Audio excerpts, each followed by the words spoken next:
We're going to suspend immigration from terror-prone regions where vetting cannot safely occur. Radical Islamic terror is right around the corner. We have to be so tough, so smart, so vigilant.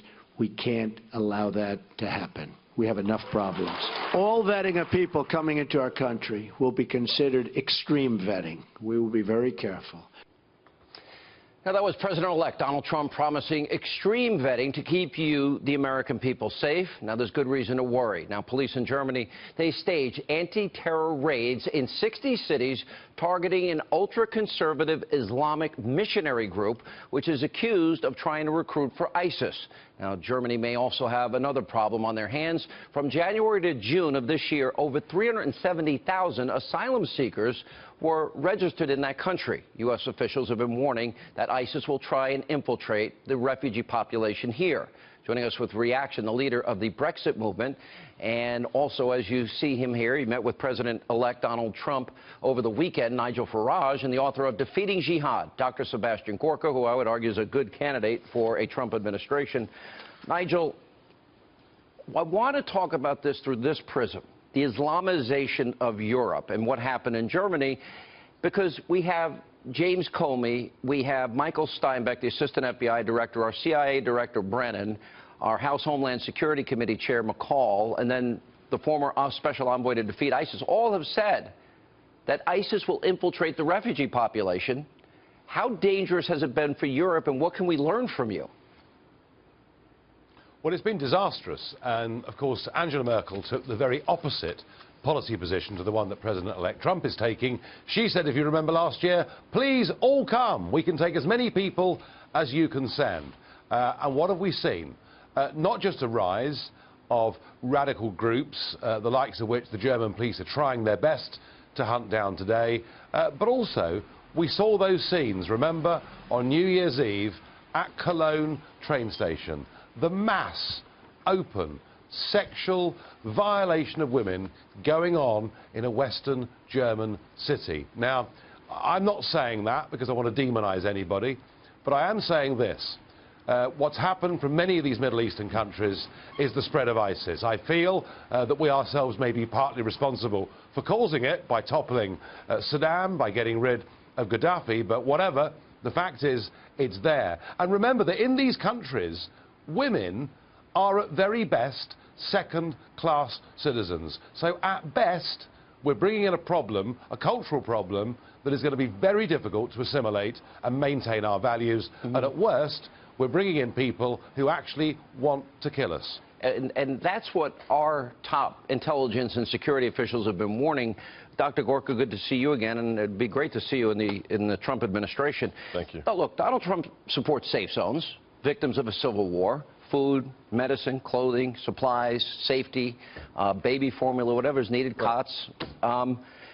There is this clash of cultures, though, that Nigel Farage is talking about, and that is if you grow up and you believe you can tell women what to wear and they can't drive and go to school without a man's permission, and gays and lesbians can be killed, and marital rape in some of these countries is legal, and the persecution of Christians and Jews are institutionalized, how do you bring people in from countries that believe that, have been born into that, that is their culture, and expect them to just become Americans, to, in other words, to assimilate immediately? It's a stretch to me. So, Sean, let's start with the fact that we are a Christian nation. We are a Judeo-Christian nation. So we help people when we can help them. But that is not a contract for national suicide. That doesn't mean, as Hillary Clinton said in her private speech to the bankers, we don't need any borders. Pull down the borders. The whole Western Hemisphere. Whole Western Hemisphere, one big happy party. It doesn't mean that you quintuple the number of refugees. If she had won, what Nigel's talking about, Europe, is what America would have been like in 5 years' time if Hillary had become the president. Probably 100%. Nigel, did you see that coming in America? I know you love America. You're one of our closest allies throughout history. Unfortunately, I would argue under Obama, those relations have become strained. But did you see that for America? Was that one of the reasons you were so vocal for Donald Trump? Yes, it was. I mean, the big picture is I believe in nation-state democracy. I believe that the people should be in charge of the decisions that affect their lives. What I saw with my country, with the European Union, was increasingly those decisions being taken somewhere else, and crucially, borders being completely removed. And I could see that Clinton basically viewed that building you can see behind me, the European Union's headquarters, she viewed it as a prototype for something she wanted America to be part of. And that is why I went so strong for Trump. Also, I backed Trump because I thought the man had guts and integrity, and boy, he has. You have been talking to the Trump administration. You would accept a role in national security? I think every American, if offered one, it would be their duty. This man is going to make America great again, and he's going to provide leadership in the world. But you wrote a book. It was a bestseller, Defeating ISIS. We can defeat them. Absolutely, but only if America leads in the world. Remember, this administration, the Obama administration, made it part of the U.S. national security policy to lead from behind. Now look those words up in a Webster's dictionary. Leading from behind means following. Yeah, we haven't led. We haven't led. Nigel, what was your discussion with Donald Trump on Saturday like? What did you all talk about? And you did tell me one story I hope you'll share about Winston Churchill. Yeah, I mean, I think Trump and I have been the two most vilified people in the Western world over the course of the last couple of years, because we've... I think that's all true, by the way. Three of you, right? By the way, I'm not far behind you. I'm pretty close up there in some people's eyes. I tell you what, Sean, you're in the running, mate. Don't worry about that.